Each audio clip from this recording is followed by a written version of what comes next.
రాఖాసా cinema రిలీజ్కు ముందు నుంచే social మీడియాలో బాగా కనిపించింది.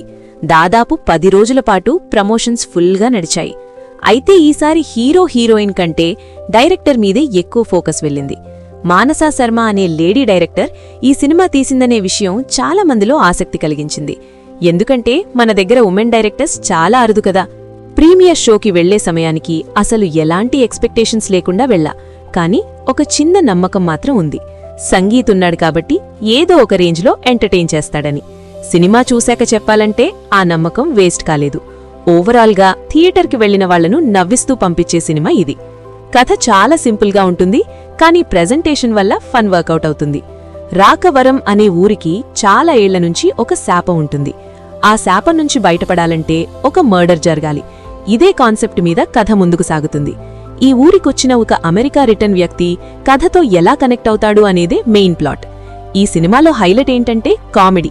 ఇప్పుడు చాలా సినిమాల్లో క్రింజ్ కామెడీ అనిపించే సీన్స్ ఉంటాయి, కానీ ఇక్కడ అలా అనిపించదు. సిచ్యువేషన్కు తగ్గట్టు వచ్చే హ్యూమర్ ఎక్కువగా న్యాచురల్గా ఉంటుంది. మొదటి నుంచి చివరి వరకు ఎంటర్టైన్ చేయాలనే ప్రయత్నం క్లియర్గా కనిపిస్తుంది. కొన్ని జోక్స్ మిస్ అవుతాయి, కానీ మెజారిటీ వర్కౌట్ అవుతాయి. సంగీత్ ఈ సినిమాకు మెయిన్ పిల్లర్. అతని body language, dialogue delivery, expressions all చాలా సరిగ్గా సెట్ అయ్యాయి. ఫస్ట్ హాఫ్లో గెటప్ శ్రీను మంచి సపోర్ట్ ఇస్తాడు. సెకండ్ హాఫ్లో వెన్నెల కిషోర్ ఎంట్రీ ఇచ్చాక ఫన్ ఇంకా పెరుగుతుంది. ఈ ముగ్గురూ కలిసి చేసే సీన్స్లోనే ఎక్కువ ఎంటర్టైన్మెంట్ ఉంటుంది. ఫ్యాంటసీ ఎలిమెంట్ కూడా బాగానే వర్కౌట్ చేశారు. దాన్ని కామెడీతో మిక్స్ చేసిన విధానం కొత్తగా అనిపిస్తుంది.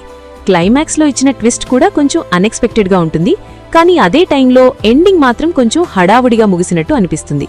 ఇంకాస్త క్లియర్గా, స్ట్రాంగ్గా ముగిస్తే ఇంకా బాగుండేది. మ్యూజిక్ ఈ సినిమాకు పెద్ద ప్లస్. బ్యాక్గ్రౌండ్ స్కోర్ సీన్స్ను బాగా ఎలివేట్ చేస్తుంది. సినిమాటోగ్రఫీ, ఆర్ట్ వర్క్ కూడా లిమిటెడ్ బడ్జెట్లో బాగా హ్యాండిల్ చేశారు. టెక్నికల్గా చూసినా డీసెంట్ అవుట్పుట్ వచ్చింది. మైనస్ పాయింట్స్ విషయానికొస్తే ఫస్ట్ హాఫ్ కొంచెం స్లోగా అనిపిస్తుంది. కొన్ని చోట్ల గ్రాఫ్ డౌన్ అవుతుంది. పాటలు బాగున్నా స్క్రీన్ ప్లే ఫ్లోని కొంచెం బ్రేక్ చేసినట్టు ఫీల్ అవుతుంది. అలాగే కథను ఇంకాస్త డీటెయిల్గా చెప్పి ఉంటే ఇంకా బెటర్ అయ్యేది. ముఖ్యంగా హారర్ ఎక్స్పెక్ట్ చేసి వెళితే మాత్రం నిరాశే. ఇది పూర్తిగా కామెడీ ఫ్యాంటసీ డ్రామా. భయపెట్టడం కన్నా నవ్వించడమే లక్ష్యంగా తీసిన సినిమా. మొత్తం మీద రాఖాసా ఒక పక్కా ఎంటర్టైనర్. పెద్దగా లాజిక్స్ వెతక్కుండా ఫ్రెండ్స్తో లేదా ఫ్యామిలీతో లైట్గా నవ్వుకోవాలంటే మంచి ఆప్షన్.